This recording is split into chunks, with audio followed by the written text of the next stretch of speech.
Salutations, glorious Ashes of Creation community. Today we are doing our development update as we do every month, and we're so excited to have you all join us. Welcome everyone, and today we have a whole bunch of new people to show off some really cool things about with our team. Steven's looking at all of them, they're all waiting patiently. But first we'll kind of introduce ourselves. I'm Margaret Krohn, I'm your community and marketing lead here, and with me as always is... I am Sharif, I'm the creative director. Yeah. On Ashes. We're Starting strong! Sorry. Are you the creative director? I don't know. am indeed. I am Jeffrey Bard. I am the lead designer. Good seeing you guys. Yeah. Hello, so friends. today, just to kind of give you what we're going to go over, if you're new to our stream and you haven't watched these before, we are going to have people from our team joining us. We have a development update from our engineering team. Our engineering team actually has a video for you all this time. Yeah. Design, character art, and environment art. So we kind of have the whole slew of the crew. And then we also gathered questions from the community. And our international team as well has submitted some questions. So... we have some quick updates. We'll go through those really fast, and then we'll move forward with all of our development stuff, because that's what y'all want to see. We put out a creative director's letter. Steven kind of showed off the mayoral caravan system. We had a video. that was Big milestone great. for us. People seem to really like it. I know we had spoken about that, on stream like a couple streams previously. So it was cool. Jeff did some recording. Yeah. And that was fun. Got to drive caravan. Yeah. Yeah, around we had the world. a few of our team members joining and helping try to defend you. Otherwise, Jeff Those has tried to monsters do are it hard. before, and he died. I did. So I died many times. he was like, I need people. I was like, you can take my people, it's fine. And have my people. have my people. Our next test is going to be August 20th, 11 a.m. We all know that is kind of something you all have been waiting for. 11 a.m. PDT, we should be specific.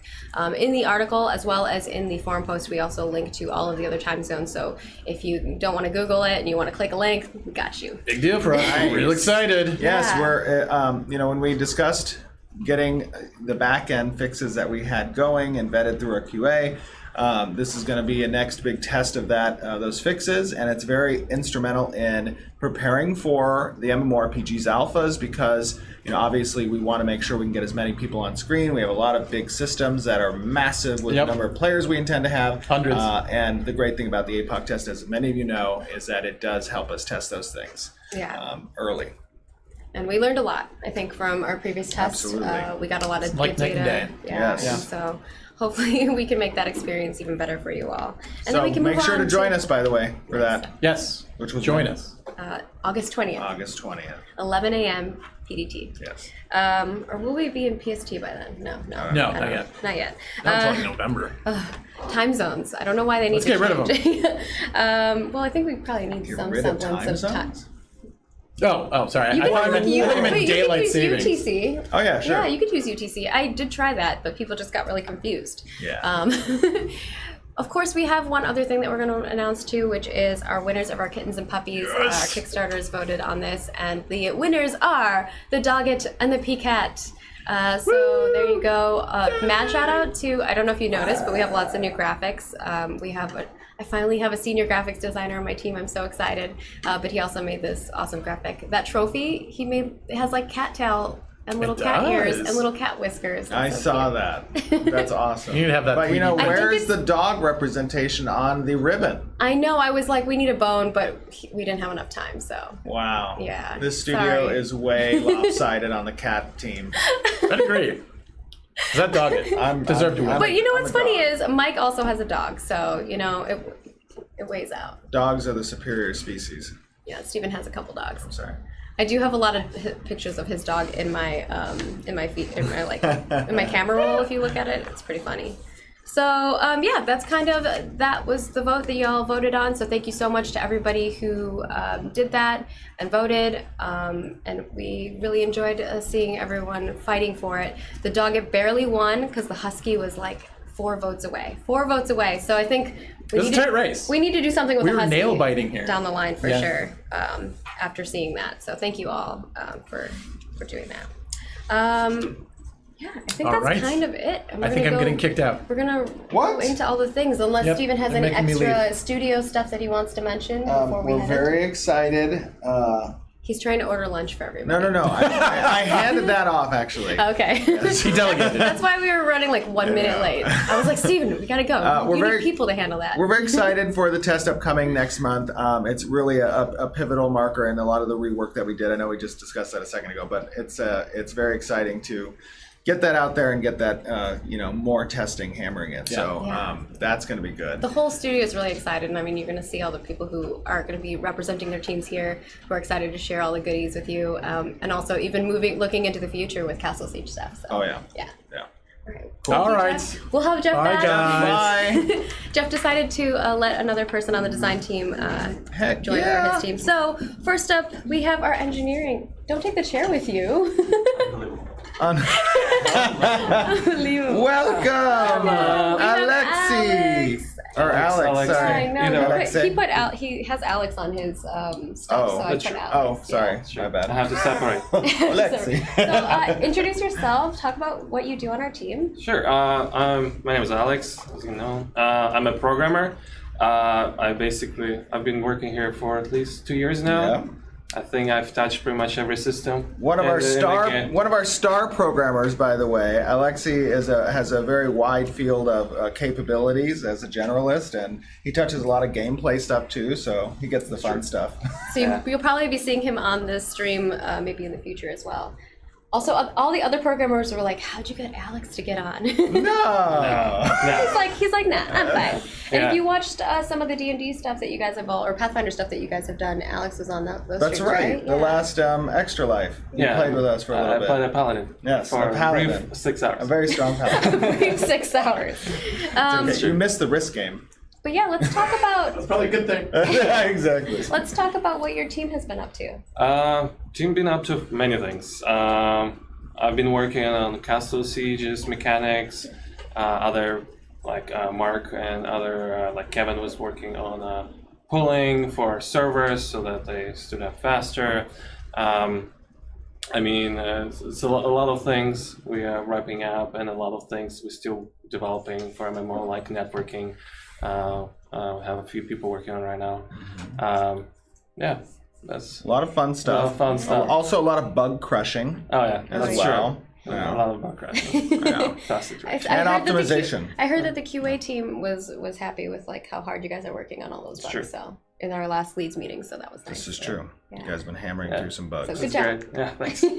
Oh, And then of course optimization and performance stuff. Right? oh yeah, optimization performance is a big thing for us, and then we've been doing a lot of benchmarks with different specs, making sure that our effects are on point, that doesn't spawn a million different meshes, that hitches you for a few seconds, and the big hitters.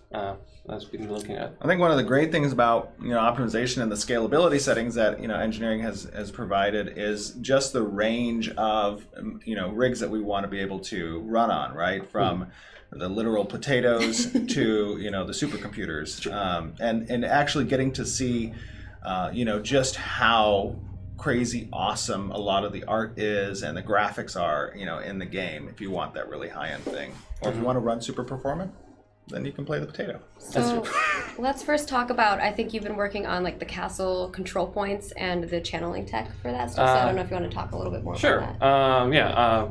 For the past few months, I've been working on control points, and so basically, there's a lot of things that go on the control points, and we want to make it as modular as possible, so that when we take them, we can apply them in Castle Siege mode or Castle Siege in MMO. So there is no work that basically is wasted. And then a big important thing in that is that to make sure that we have designers be able to work with it, animators, special effects guys.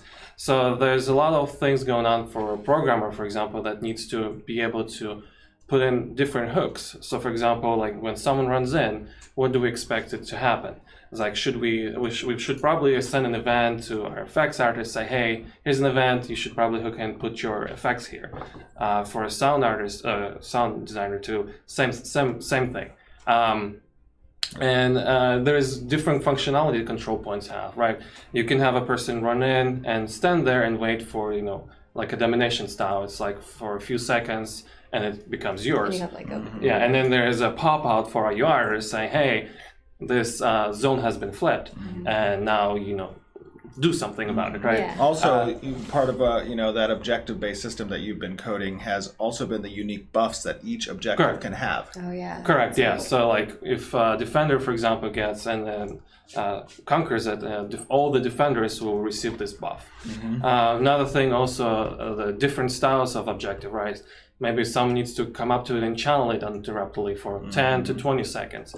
And the whole thing, every time we program these kind of modules, we always need to be design friendly so that every small detail can be tweaked by design. Right. And it's very important because during our testing, we're more dynamic and iterative. Yeah, the other cool thing about that the objective system, as you're coding it, is the way we've designed objectives to work in the game is a little bit different than how we've previously seen objectives in other games. Whereas, there's pretty much in other games I played where you have objectives, the objectives all are the same, right? You capture it, you get some score in the benefit. There's maybe a win condition with the objective capture.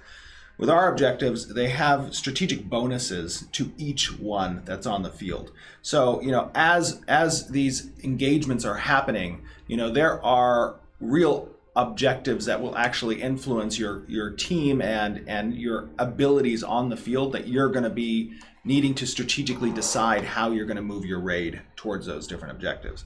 Those are pretty cool to see too. Correct, yeah. And then one of the things is also like, if you can't capture it for the first time, maybe you get a bonus, not only buff, but duration of the match itself. Right. Let's say being if you able have to a limit. influence your opponent's respawn, your own Correct. respawn, your channel times, all kind of get added into that reward for capturing these objectives. Yeah. Yeah. And there's like a lot of variables you have to keep track of, which is fun. That was Yeah, fun. for sure.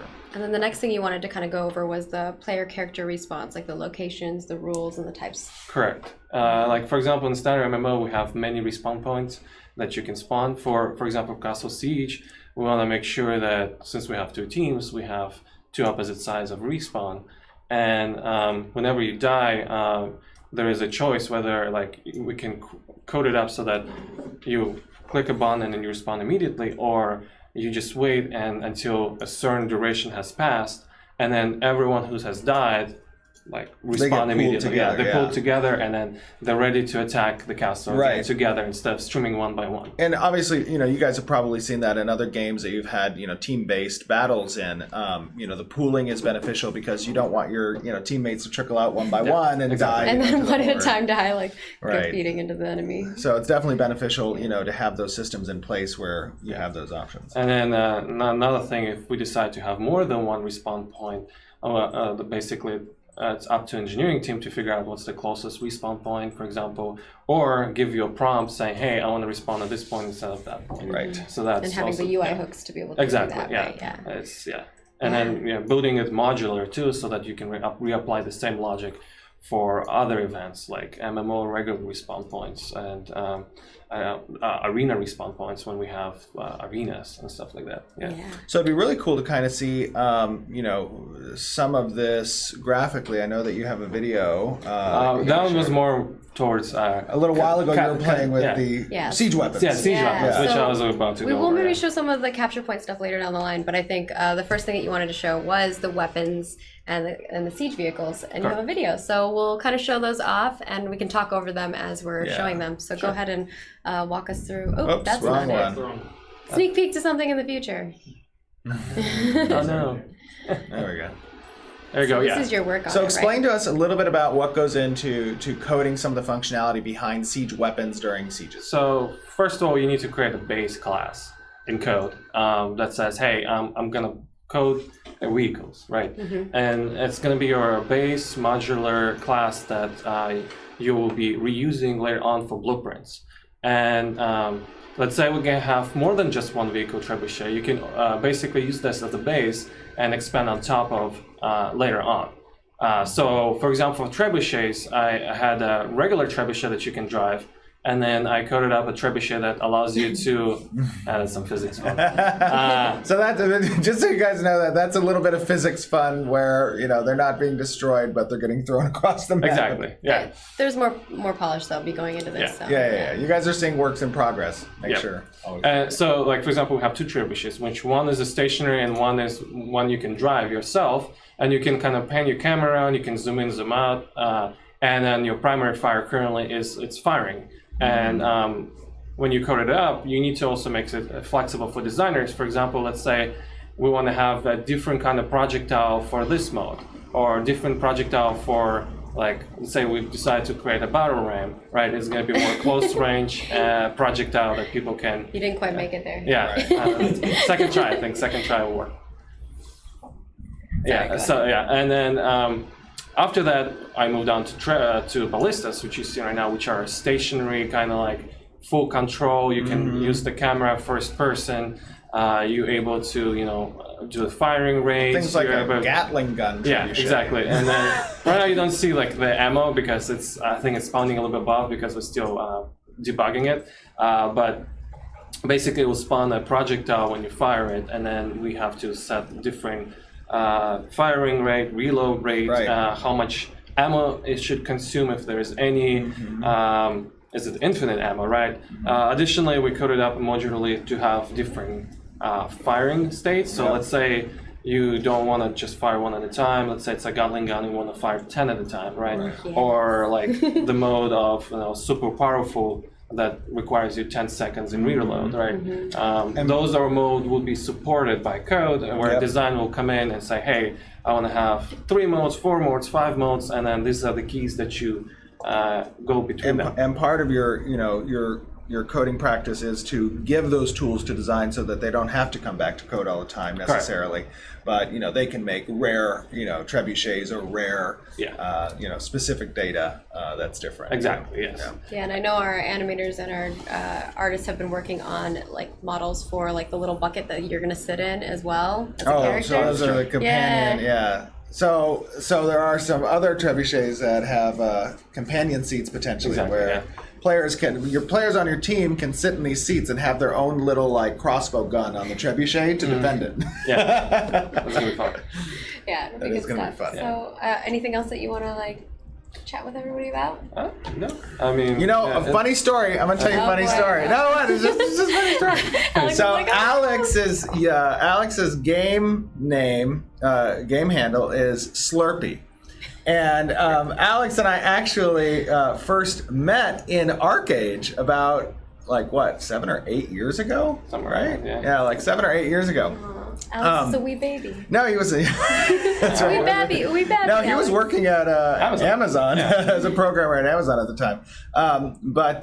Anyway, so Alex had a guild in ArcAge that was primarily around like mercenary services, escorting people's trade goods and their halls and whatnot.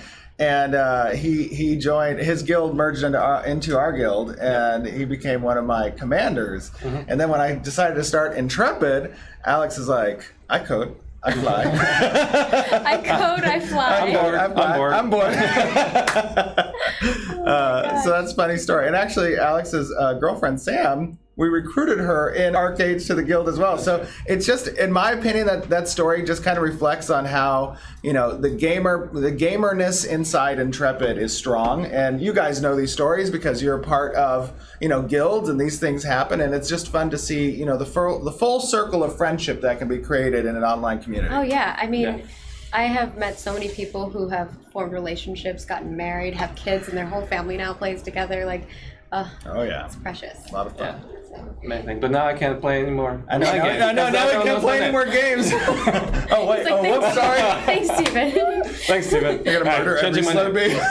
All right, Alex, thank you so much Thank for you so joining much. us. In the Discord. I'm sure we'll see you That's again true. on the stream because That's true. he works on a lot of really awesome systems. Yeah. So we're going to be bringing on design. Thanks, Speaking Alex. of design, and thank you, I'll leave the Alex. chair for. Yeah. Oh, leave the chair. Yeah. Don't Consider take it, unlike Jeff. Jeff just took the chair. Hello, JR.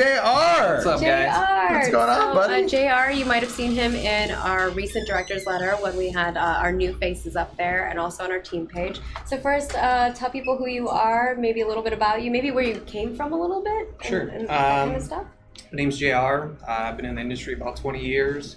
Spent like the last 5 or so working on some independent projects, and had a friend, Audio Adam, that was like, "Hey, this guy's starting." I like that he's starting Audio his Adam now. studio. You got to check it out. So I reached out to Steve, and about 2 months ago, it sort of worked out, and here I am. Yeah. Yep. And We're very today- excited to have JR, by the way, because he has a lot of great experience in the industry. He's been on some pretty awesome projects in the past that a lot of us have probably played and had a great time in. And he's a very well-rounded designer. I mean, he's been there and seen a lot of things. So Yeah. he has a lot of experience, which another great thing is a lot of UE4 experience too. For sure. Yeah. Yeah. And today you're going to be showing off UI stuff, but let's talk a little bit about maybe what your team is working on. And then Okay. get into that. Design's doing just a ton of tuning right now.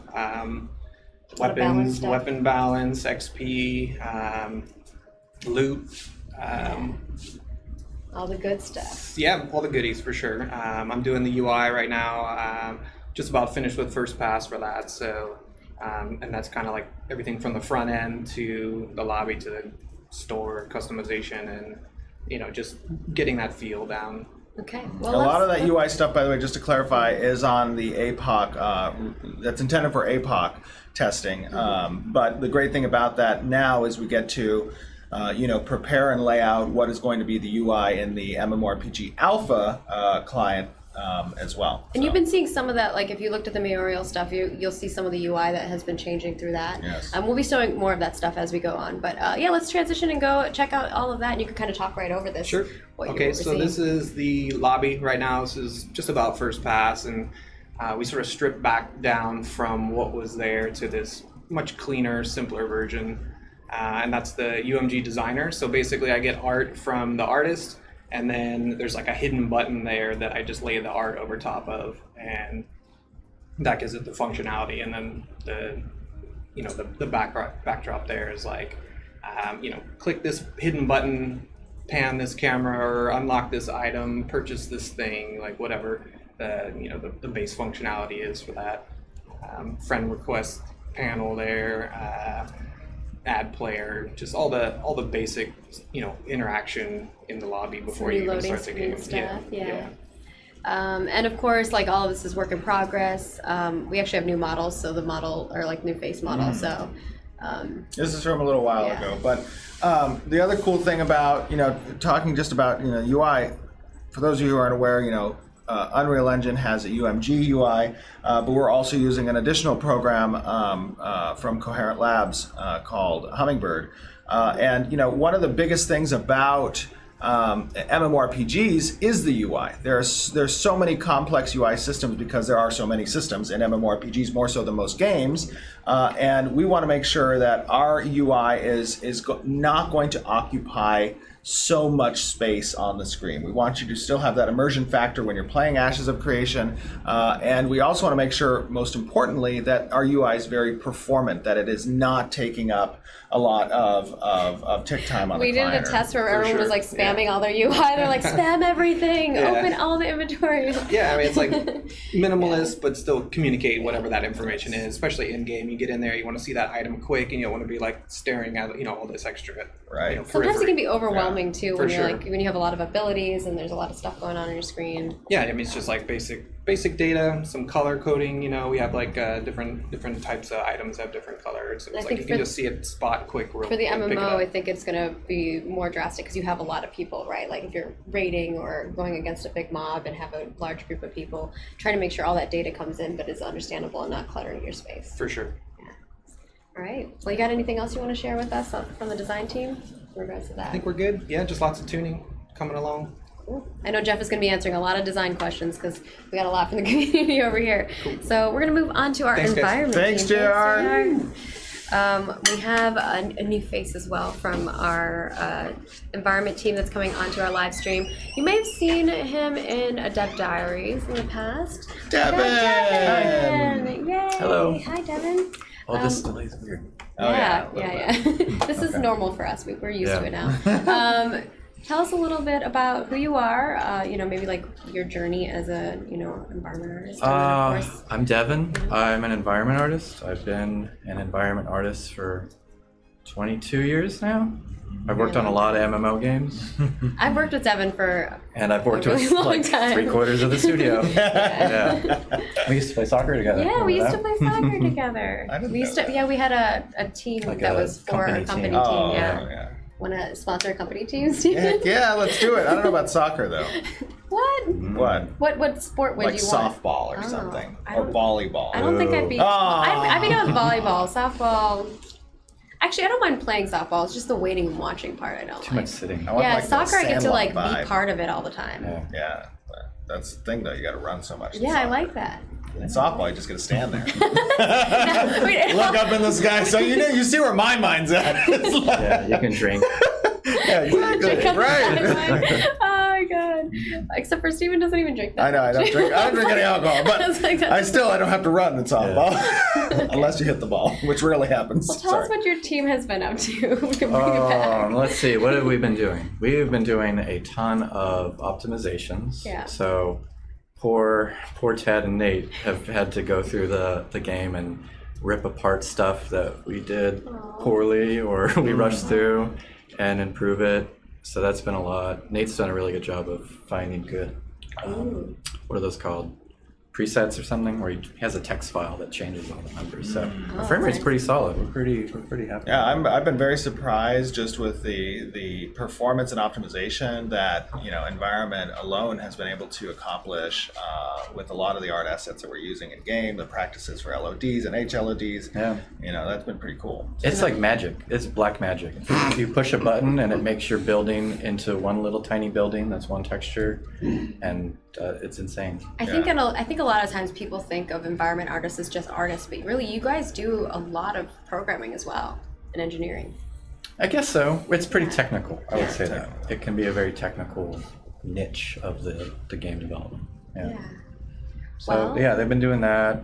I've been working on the new starting area, which we'll show, I guess, in a little bit. You can show it now. Yeah, we I can show think it. Michael. It's so pretty. So just to give a little bit of Oh, yeah. background here, right, is this is the APOC. This is an APOC map, but it's representative of what will be a ruined city in the MMORPG. And this is a capital city, one of the Elven capital cities, where one of the Divine Gateways was. Yeah. So Devin, this is this a is lot so of your pretty. work. Yeah, I mean, I didn't do a lot of the assets, but it was a week of just putting stuff down and trying things out, making it look more formal. At one point, he sent a screenshot out that made it look like there were little horse poops everywhere. Yeah. I dropped a bunch of rocks everywhere. They looked like horse turds. That was fun. So yeah, I was just trying to make it feel more dramatic and cool. That looks sort of like the Brandenburg Gate. Yeah, it does. A lot of it Just is design. is using the same assets over and over and over again. So actually, the frame rate's really good in here. Yeah, it is. I was It's noticing nice. that. It's nice when you can have a contained area. You can. I think I had like you a can throw lot 970 of and it was stuff like at 120 frames. Yeah. Yeah. So yeah, that was fun to do. I realized today that the super jump is really high, so you can actually jump out, Jump of, it. out of So it. I had to stick a roof on top, like an invisible roof. Good thing you figured that And- out. Players and can figure that out real quick. There's a secret flip-flop hidden in the level. Yay! this is- Only Tristan and I know where it is. We won't So, tell anybody. I want you guys and to we find it, we renamed the flip-flop asset a weird name. So You Well, can't, you even, told you them can't that, even find it. so- No, no you one won't on be the able to team. find it. No one on the team can search the Unreal Depot for the word Yeah. flip-flop. So they and will find it. literally never be able to find it. So only Tristan and I know. So, your job when August 20th rolls Yeah, around, find find it. Send us a screenshot. You can tweet at us at Ashes of Do we Creation. have prizes for people that find You'll, it? I you'll don't give know them if free it's flip-flops. The first finder will get a set of Ashes flip-flops. There you go. We don't have Totally any do that. We'll Ashes find one. Gold-plated flip-flops. Cool. I'll run up to Rainbow and they can do them. Like little custom Yeah. flip-flops. Oh my goodness. We'll see what we can do. But definitely send us screenshots. We'd love to see it. The problem is that when one person finds it, No, then just the everyone- first wins. Oh, just first the one first to get one. to us. Tristan and I were talking about building First a one to tweet blueprint us. that randomly puts it in different spots in the level. Yeah, so what I had talked to Tristan about, But we thought that would scare he people. agreed to it, was every time we do a patch update is hiding the sandal somewhere else. That's a good idea. And when we do the MMO, I like there that. will be a sandal hidden somewhere as well. I like that. So Yeah. Tristan's a little prankster. Yeah, You know, he is. like three years ago, when we had one of our first MMO levels, he hit a little trigger volume that when you entered into one of the caves, this giant ball of Nicolas Cage's face would fall out of the sky, and mariachi music would start playing. That's good. I also want to note, no one has found this yet, but in the Battle Royale map, there is a hidden area with a sandal shrine. Yeah. No one has found it yet. No one has sent me a It's called screenshot. Sandalia. Sandalia. It's ridiculous. I like So, first person to show us that, we'll see what we can do with that too. That one's gonna be hard to find. That one's that one's Somebody hard. did That find one's that. no. Here's No a one hint. yet You has have to found it. destroy something to Oh. find Oh, it. you're giving That's them a hints. That's a huge huge hint. hint. That's not a huge hint. They're That's gonna a huge destroy hint. everything. I'm not gonna say what you have That's to a say. pretty big hint. So I guess. Oh, and we did concepts. Yeah, I've got some Right, concepts. do you have concepts up? Yeah. Oh, you guys get to see a little bit of the period. Pyre Yeah, the elves. pyre, right? Yeah. They're really cool. It's beautiful. They're very elegant. I'm looking forward to So trying this is a them. lot of the look and feel of. Oh, I love these tents. Okay, too. these are the actual asset concepts, but a lot of the look and feel of what that area is going to look like in these assets that you see kind of from this is one of the encampment and or expedition phases. Yeah, so we're really getting through all of the. I mean, you've been seeing a lot of the concepts for each of the different races, and we're trying to basically make all of those stages, which require a lot of assets and a lot of buildings, and especially utilizing some of that the programming in regards to like creating those dynamically, right? So that we have different buildings and different shapes and Yeah. like that, which These is ones are going to be much hard harder. to do like Yeah. that.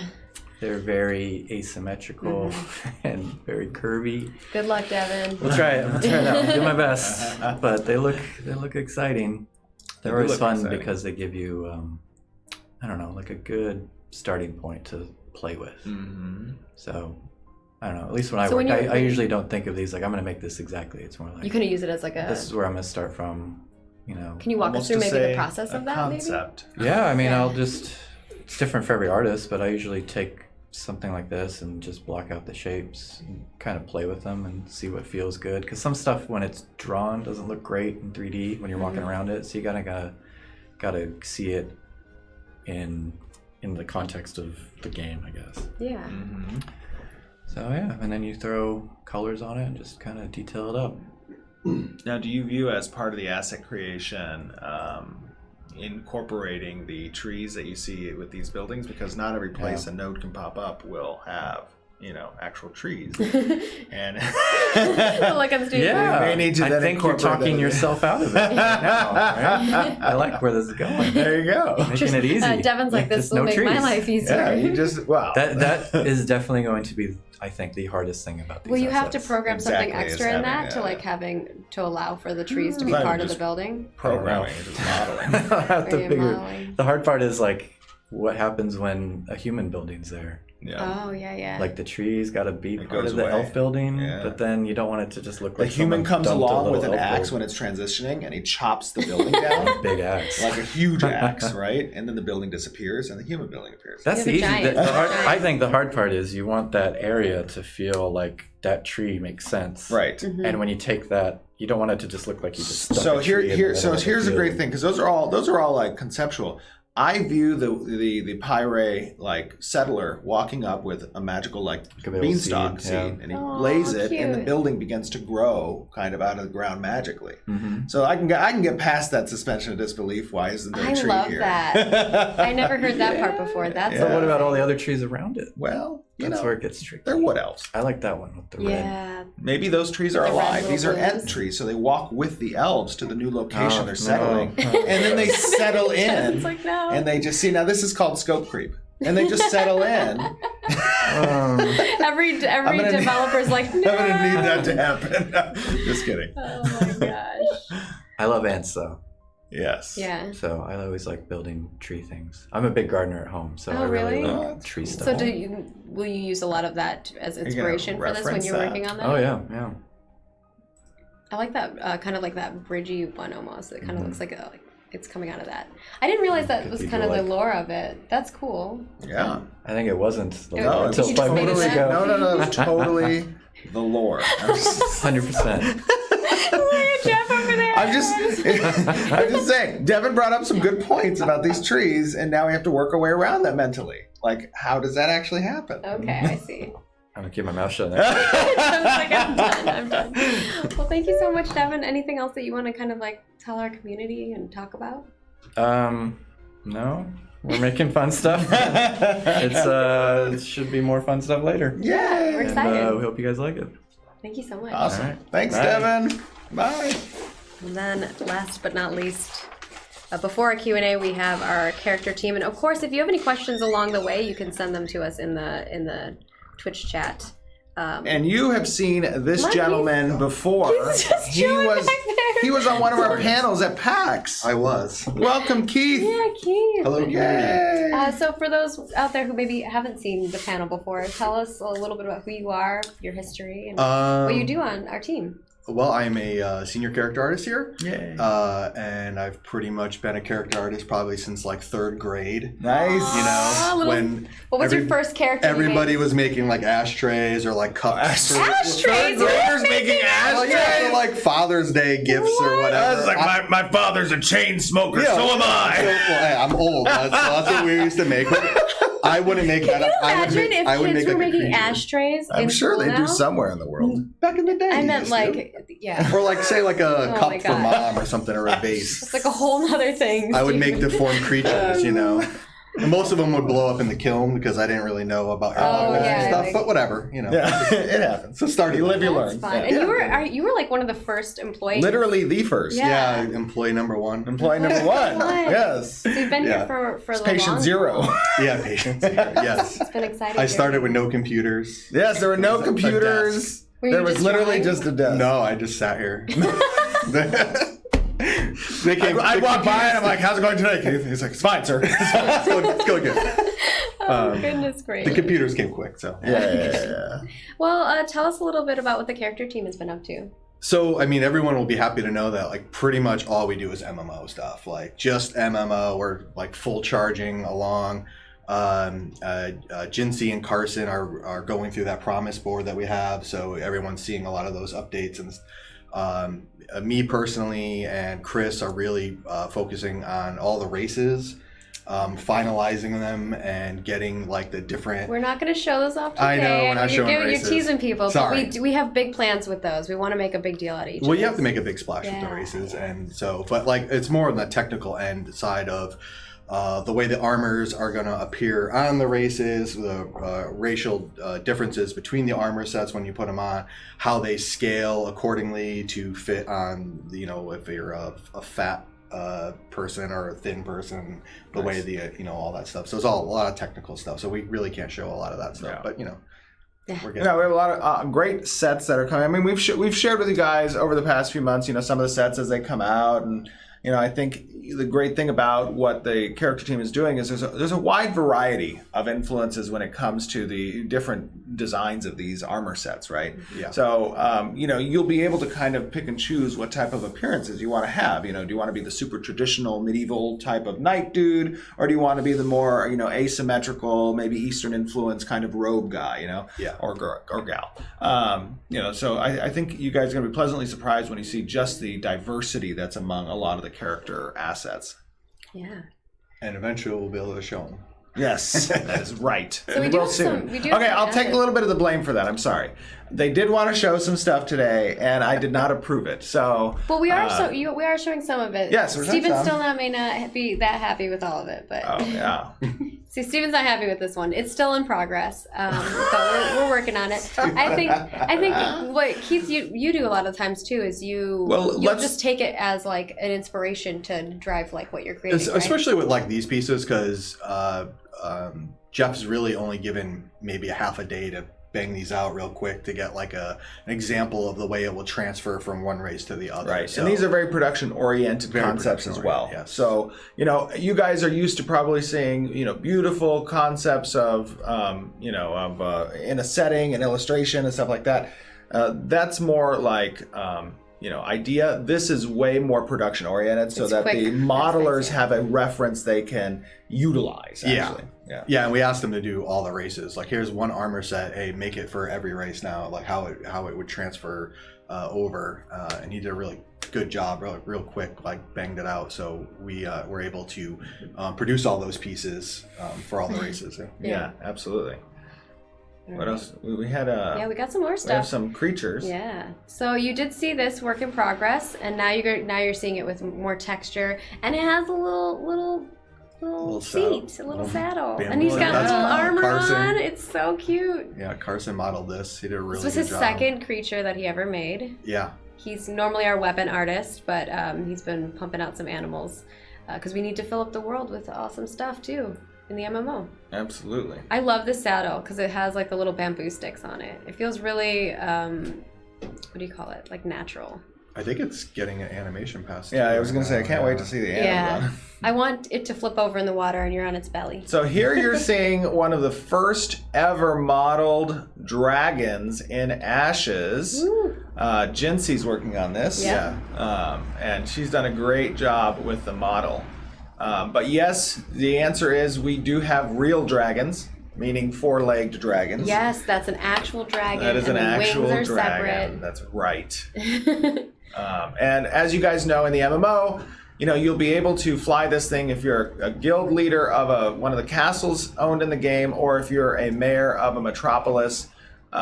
These will also come, as we've kind of discussed in the past, little wormlings that you can grant to officers if you're a castle owner, and they can fly around too. But this one in particular is the Ochre Legion dragon? I'm not good with names. I think it's the Ochre Legion dragon, which I think was like a year and a half ago or something. We released the concepts for, so you guys can actually see this get modeled. Wow, this is Yeah. Yeah, From speed start to sculpting finish. is fun. Yeah. And there's also like the final texture of it. It looks so cool. But yeah, a lot goes into all these like little pieces. I think whenever we showed the Fellbeak, I think that was one of the first ones where we showed really the process of it. Jincy's been amazing, and I love her for recording it for me. Keith, when are we gonna get some recording? I have a recording. I'm not allowed to show Oh it. yeah. Oh no! No, Keith, you're throwing me shade. Because that's of the We're race, saving the race it. stuff, We're saving right? it. Yeah, It's a that's- lot of the yeah. race stuff. Yeah, so I think like just being able to watch this process, a lot of people just didn't realize like She's how much performing goes into dentistry every right Yes. yeah. Just this bring back memories, Steven. Yeah, oh my gosh. Actually, you know what? It doesn't, because I was totally out. No, I'm just- Okay. And Jincy's really fast, so if Oh, no, people- no, that's the best part. Oh, Well, now you can't start. No, Can what you not have go you fast? done? Yeah, the last part is the best part because it shows off like the texture. It's okay, we'll run it on the... We'll run it in the and background. we'll show it in a little bit. Just Yeah. character artists like people that want to be character artists don't get intimidated by the speed at which Jincy works, because she's She's really a fast. beast. Yeah, so She's like apologizing. She's like, "Oh, I'm sorry." I'm like, "What, girl? Calm down." Can we skip to the end of this? I don't think it can. Oh, sad. I know. We can blame Ian. Hashtag blame Ian in chat. Oh, no. Just spam it. I want to see it. He's looking at the chat. He's the only one who can see the chat. Like we can kind of, but on a little tiny screen. well, we can save it for later. We can always show them that. Yeah. Yeah. We'll definitely share some. I know that once that's done, we're going to be posting an article that has like all of the beautiful screenshots of it in game. I know they're working on a saddle for it too. So Saddles. The thing that saddle's Jincy- done in this one. I Yeah. think Jincy's already moved on to another. Yeah, she's on the... I can't say it. Oh, okay, yeah. She be was announced. definitely. I think the thing for her was when she was creating this, going like, "Oh, well, where does the person sit Where when does they're the riding person this, sit? right?" Like, Yeah, she brought me really thinking about upstairs and she that. was like, I want you to take a look at these different sizes. And we, I was like, that's good for the wormling, but let's make it, pretty big. But obviously, as you guys know, I mean, in an MMORPG, we have standards for different sizes of mounts, so that accessibility when it comes to buildings and or places you want that mount to go or not go has to align. So this guy's not as big as we may want. He's still good size, but Yeah, I mean, again, there'll be a ton of dragons. Yes, and exactly. A ton of different ways this is an adolescent dragon. Well, maybe wormling.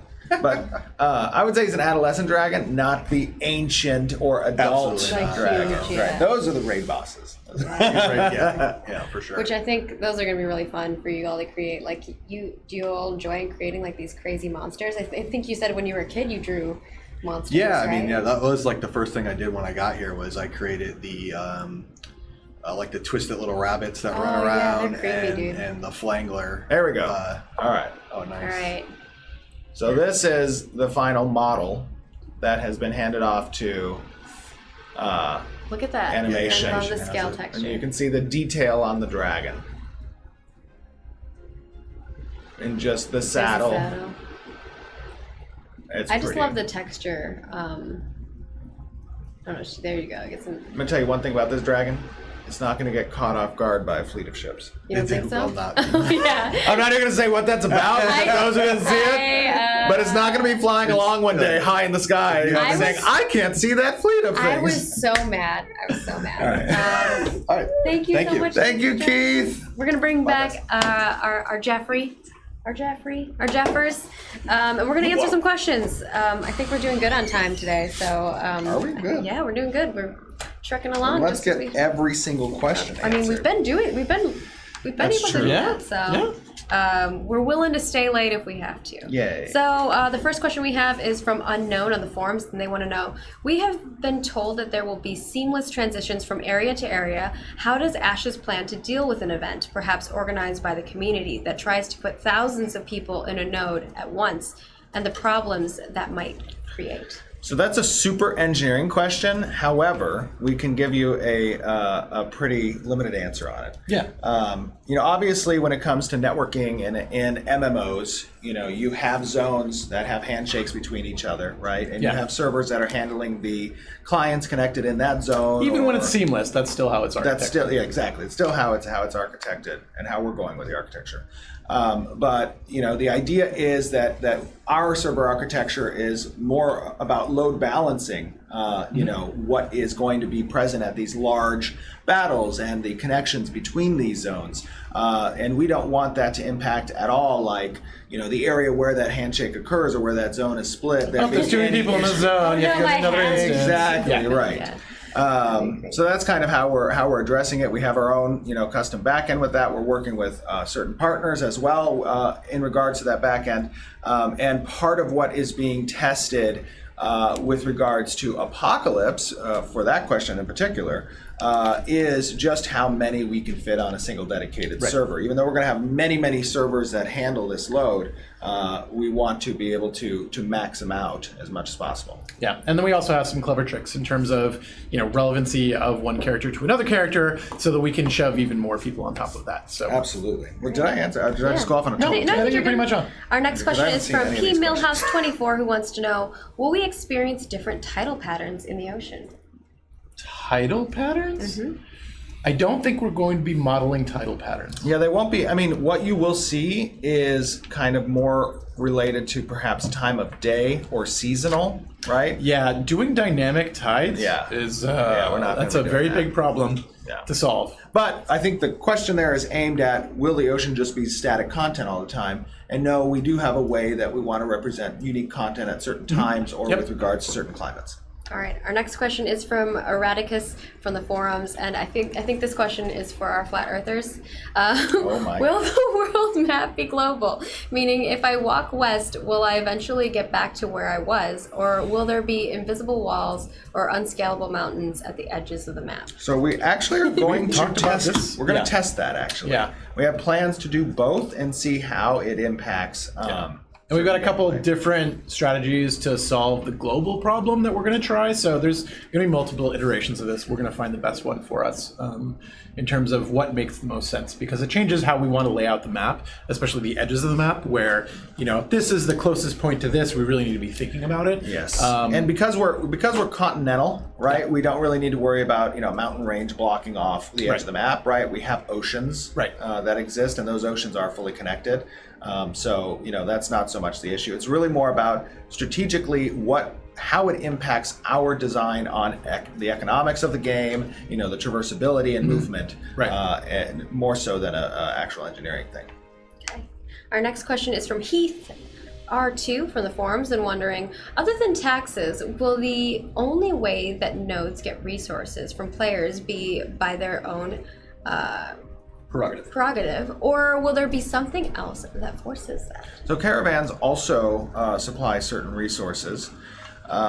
completing quests will do, but the majority of it will be related to players. I mean, Right, and the mayor trying to Yeah. incent players to Exactly. participate in those systems, right? Because it's all the players working together to maintain the health of the node, not just the mayor. So Right. part of being a mayor is being a good leader and getting your citizens to work on the node's behalf. So And the when you mentioned that taxes would be the only way that it collects resources, taxes don't collect resources in the sense of what we consider resources to be. It collects definitely money, and money is the engine for how you incentivize the players. Yeah. Yeah. And our next question is from Zinni. I love Zinni's art. Zinni's been making us Zin- all Z? Z. Never Z. mind. You're right.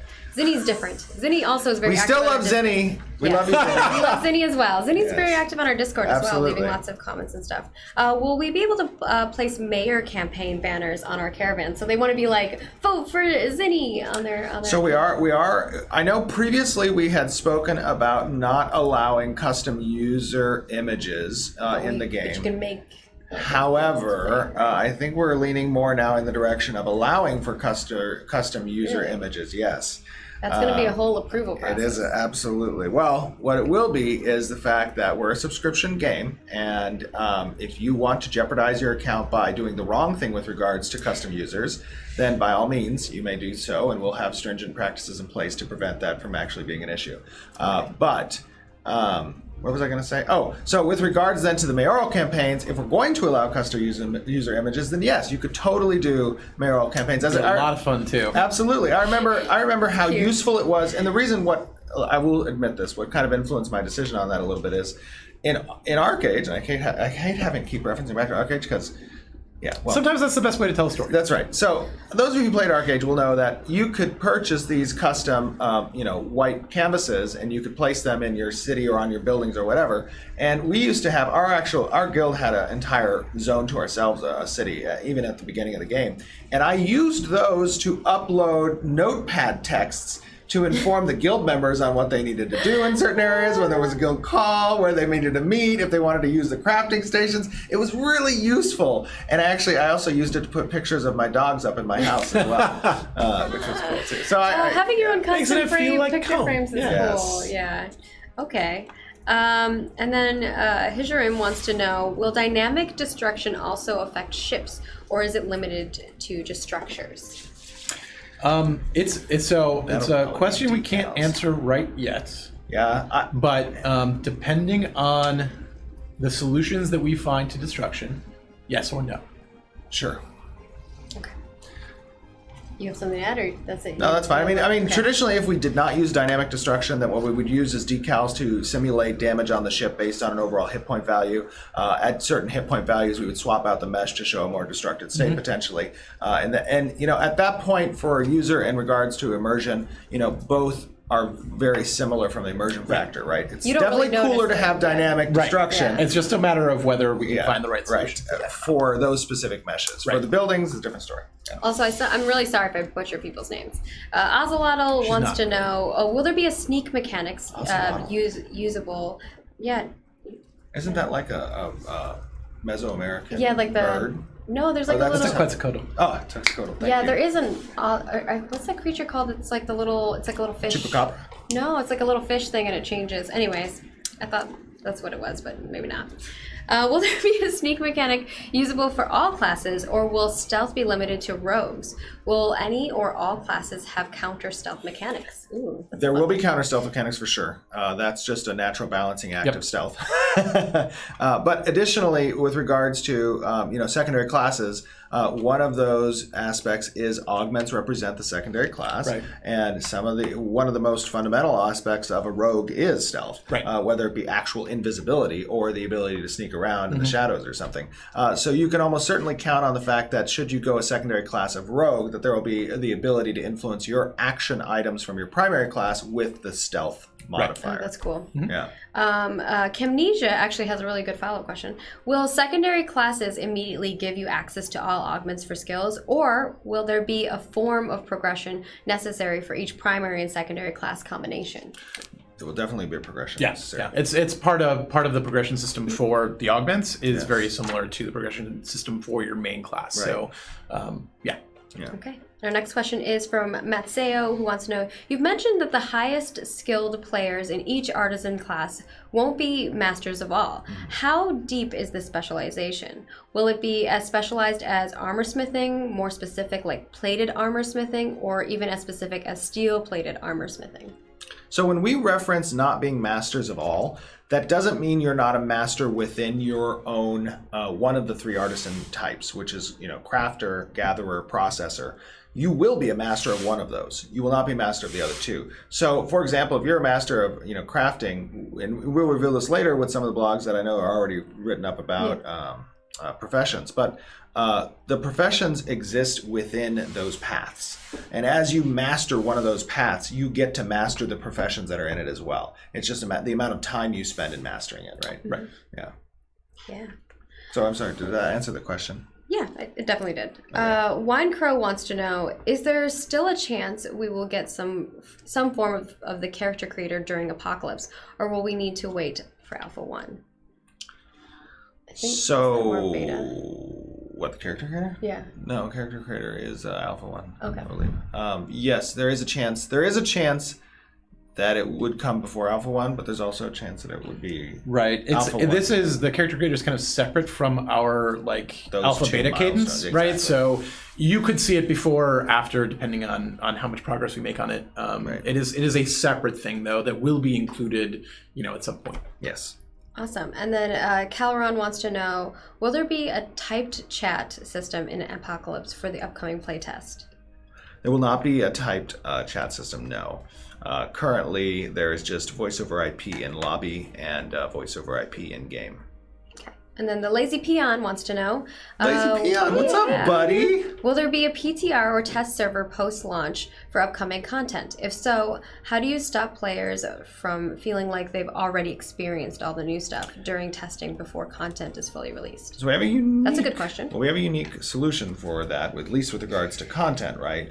Is that the way some of our content system is, at least with regards to text, is there's an ability for us to make sure during some of the earlier testing periods that it will not be the content you actually experience. It's like different the quests. storyline. It'll be like a placeholder stuff. Exactly. Yeah. Yeah, and that's part of what we want to do, because a story is very central and to Ashes of Creation's experience, and we don't want that story to be revealed too early. Obviously, once we hit beta, that's where it will be revealed, and there's nothing really we can do about that. Yeah, and beta. I think that there'll be little stories that you learn that are kind of like side stuff, right? That's related, but not the core. Right. Not the core narrative. Exactly.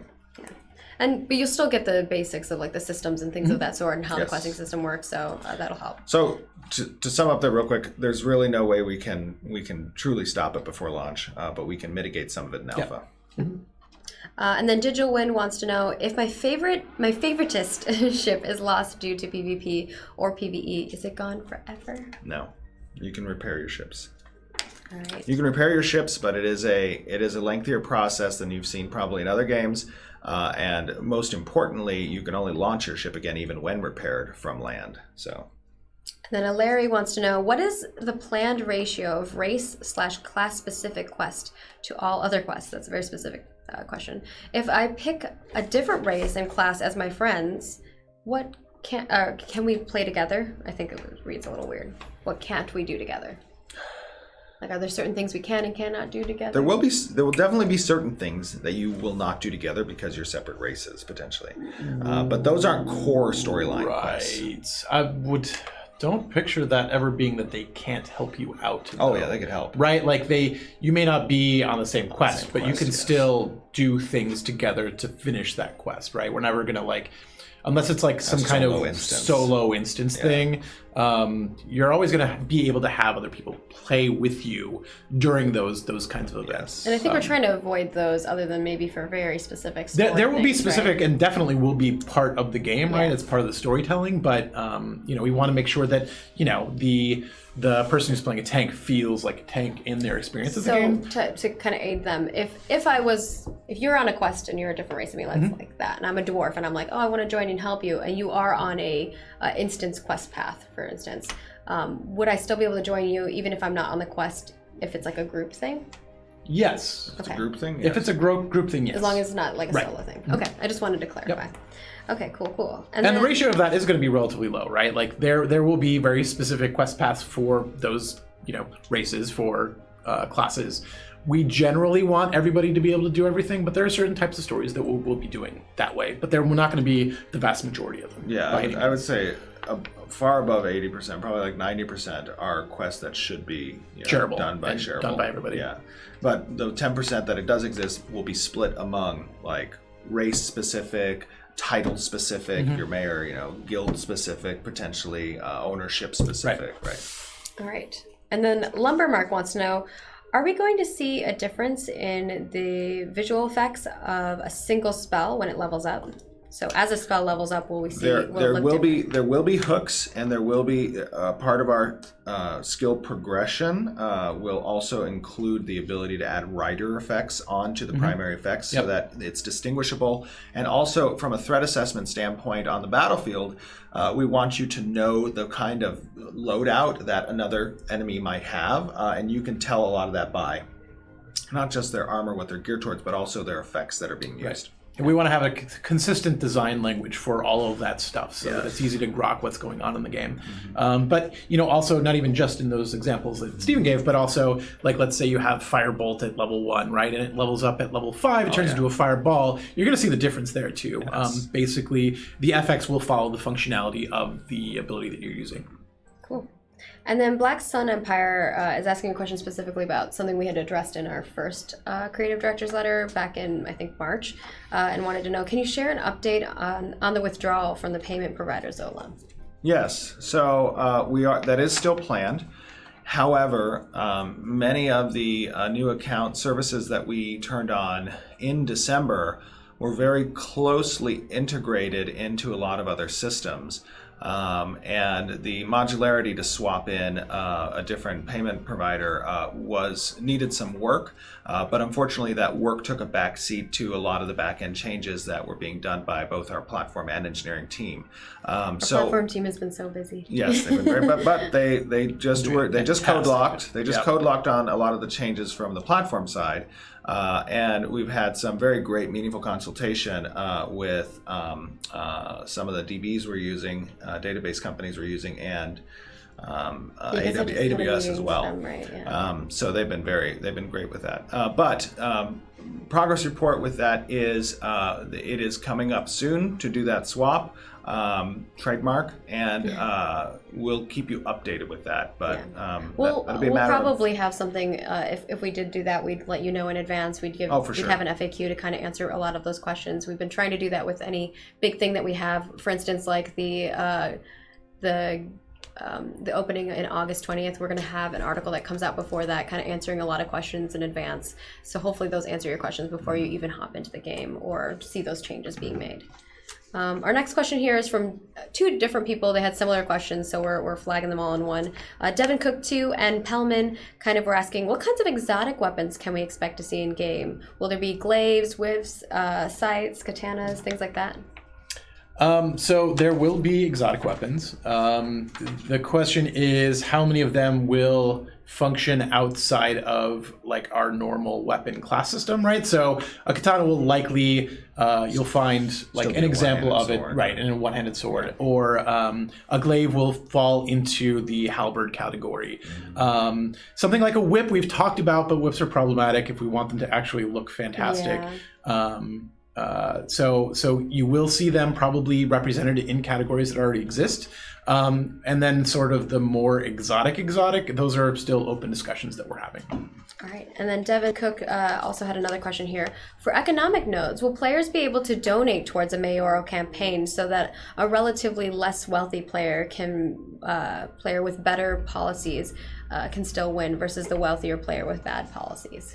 I mean, that's all voting. Y'all gotta just... Well, so the way you, I don't know if we released this information yet, but I don't have. I don't think we have. Oh, I know we have an article that's coming out later that will be about the intent of the mayoral election in an economic node it was about economic nodes, right? Yes. Is an oligarchy basically where the player purchases the mayorship.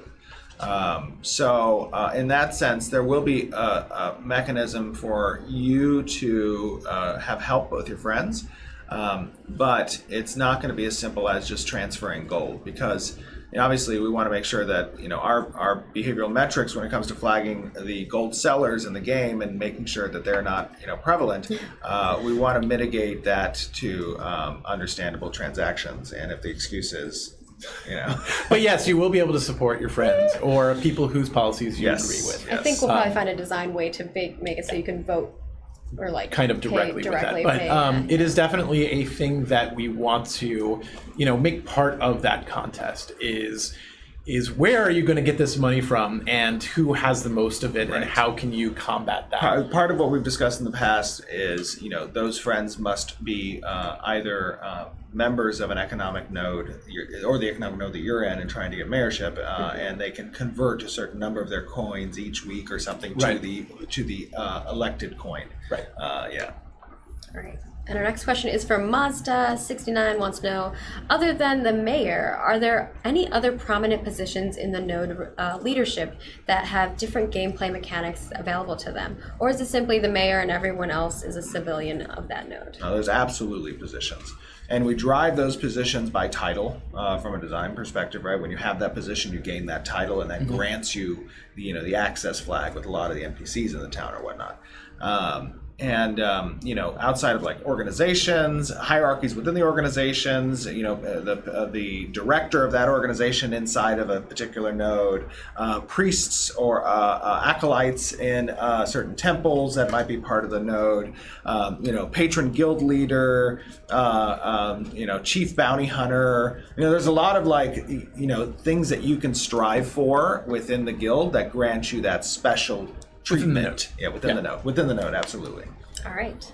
And then Ruanaku wants to know, or Ruanku, there we go, wants to know, what game rating are you aiming for, and will there be tasteful nudity? I think we've kind of chatted about nudity before. About a specific location of nudity, but... So on the beach. Yeah. Oh, wow. No, it's a body part, specifically. But what? Yeah. What's happening? They were asking, people asked this question before, but it was about a specific body part. Oh, dear. That's what I was saying. Okay, so the answer to that is we're probably going to end up around teen. Yeah. Okay. Yeah. We don't want to push it to mature, obviously. So will there be tasteful nudity? No. I don't think so. No, that's not the goal. That's not the goal. Yeah. There definitely be centralized atmospheres within the game, but it won't be direct on nudity. All right. And Blighted wants to know, will there be any full loot systems that allow all gear currently equipped to be dropped on death, perhaps outside of the corruption system in certain areas of the world, a la RuneScape's Wilderness, for high risk and high reward? No.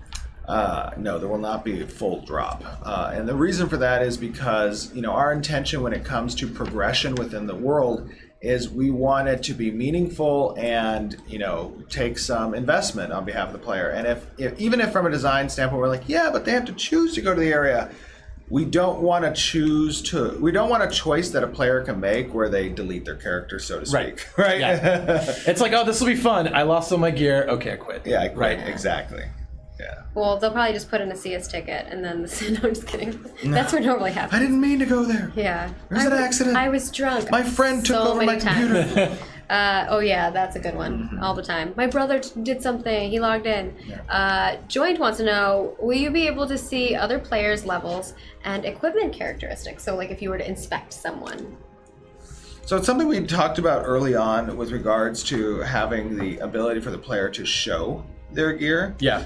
The concern that we had there, and we haven't gone down coding this yet in the MMO, and I don't know if we will, but the concern there is that it becomes now a barrier for entry in certain activities, right? It's one thing to say, hey, show me your gear. And it's another thing to be like, send me an instant message on Discord and send me a picture of your gear stats. And so, not everybody's going to jump to that conclusion, except the most hardcore people. So we don't want that to be a barrier for entry that, players can't, participate in certain groups unless they have their gear shown. Right.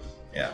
Yeah, it's a problem in MMOs, right? Where people stop looking at the skill of the player or the fun that they're having in an experience, and instead just look at raw stats, which really they can give an indication of player capability, but oftentimes people get stuck in a loop where they don't have enough gear, so they can't do a thing to progress, and so they get stuck without being able to do that, even though they might be very good players who can handle themselves in that situation. So we are trying to play on a fine line of giving people enough tools to kind of see who they're playing with, but also not result in the stratification of unnecessary stratification. And obviously, we accept and know that we cannot stop people from doing that if they're intending on doing it. But what we can do is slow it down a little bit, and hopefully that mitigates some of it. Right. And I guess a follow up to that, because I'm speaking for the peoples. The peoples. What about? I mean, so are you expecting that guilds who are looking for specifically geared players to find alternate ways to be able to provide that? Like, what? Which one was that? It's the same topic. It's like, No, there's no way we can stop a guild leader from saying, Right. jump on Discord and let me see your character. Gotcha. You can't stop that. Okay. What you can. Well, I'm not saying stop that. Oh. Is that what you're expecting people to do? Is what I'm saying. No, what we expect people to play and utilize skill to be an indicator of their capabilities within a party for yourself, not necessarily rely entirely on stats, because obviously, So I kick you out when you're being a pleb.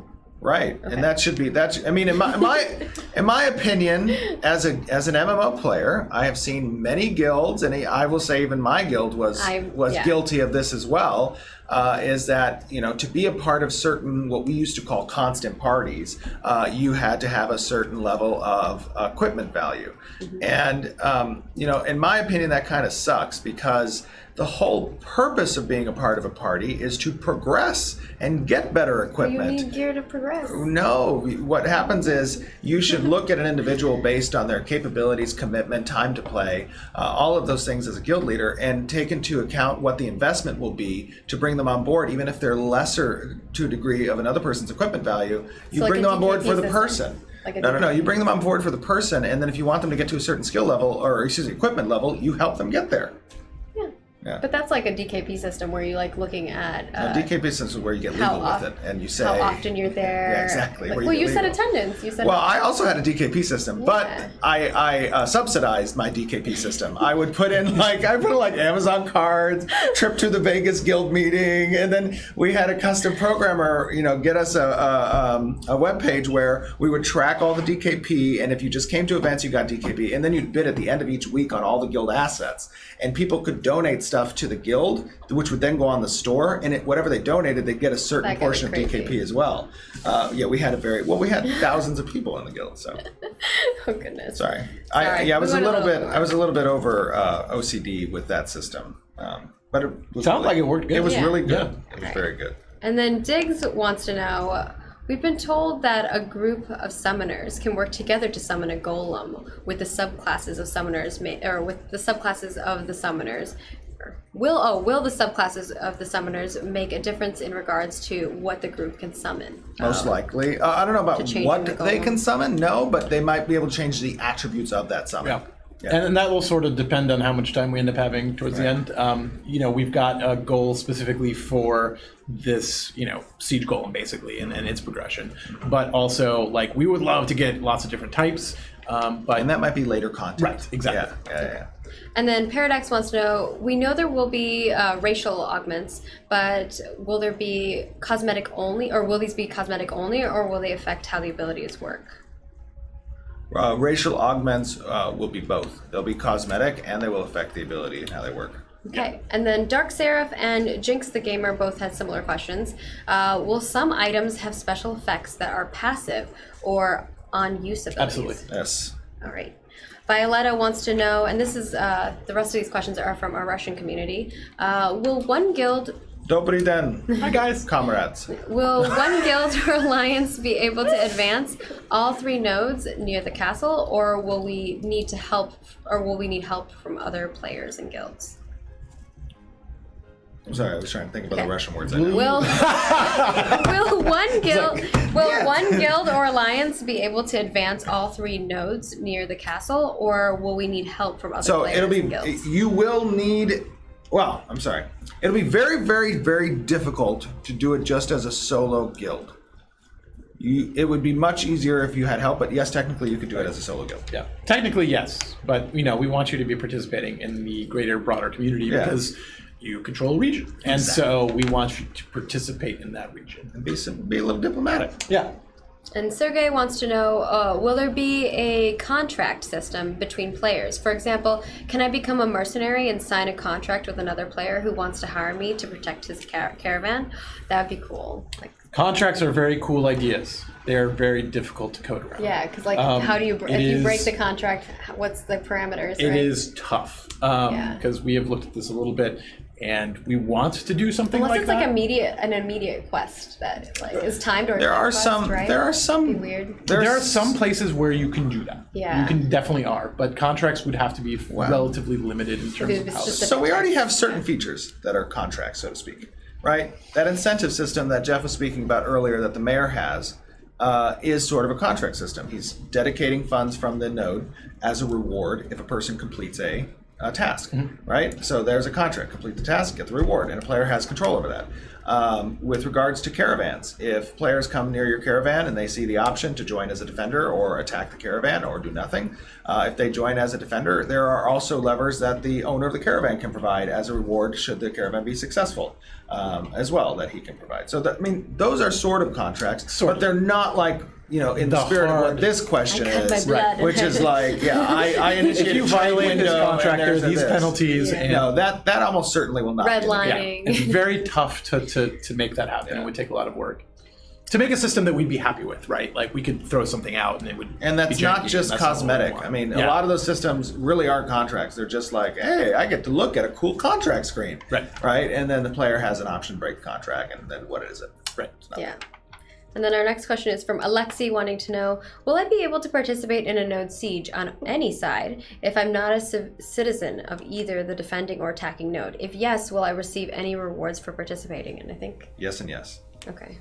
Yes. You can apply to help to defend the node and be approved, or you can just show up and attack a node. Now, the difference is with castle sieges, you have to be a part of one of the guilds that's registered. But with a node, you could just show up and there will be a person NPC you talk with outside of the battlefield and join on either side. Even if you're not a citizen? Even if you're not a citizen. Damn. All right. Yeah, that's part of the way which you may have an attachment to a node that you're not a citizen of because it provides a service or because it's a great waypoint for right. And so we want to make sure that we support that. Obviously, there's restrictions because it'll depend on your other affiliations. For example, if you're a citizen of another node that's at war with that node, then you wouldn't be able to join as a defender. But yeah. So if you meet the criteria, yes, and you can get rewards, yes. Yes. Okay, cool. Anatoly wants to know, will there be buffs and debuffs that depend on climate zone or season? That's neat. Probably not class-based buffs, right? But they might be buffs or debuffs based on the type of climate that you're in, or it might be an organizational thing where if you're part of the Frost Guard and you're in a wintry area, you might have some bonuses. Same true for items. So your character may not, from a skill standpoint, but your items might be, a frost cloak, and you get a certain passive bonus when you're in the frost area, winter area. Same is true for crops. Certain building and crafting mechanics will also be susceptible to climate changes. All right, and that wraps up all Thank the you, questions. our that we Russian got from, questions. Do svidaniya. Thank you all so much for submitting questions. We're going to try to keep with this format. People seem to be liking it. We're going to have more people from our teams being joining us. I know a lot of the leads are trying to see who would be interested in joining. We get volunteers first, then we get voluntold. Nice. But people seem to be okay. They're fine. Just reminders, check our news page. We'll be putting new stuff all the time over there on ashesofcreation.com/news. And also, of course, follow us on all of our social media channels: Twitter, Facebook, Instagram, Snapchat, all those things. We post a lot of things up there as well. And then, of course, if you are just tuning into this right now and maybe you want to go check it out, or if you want to watch it again later, you'll be able to watch it immediately on our Twitch channel, but we'll also be uploading it over on our YouTube channel if you want to go over there. And if you're watching this on YouTube, hi. Leave us a comment down below. We love reading those. We do read them all. And sometimes we reply to them. So thank you so much for joining us today. We'll see you guys next month for another Ashes of Creation live stream. Thanks, everybody. Bye, everybody.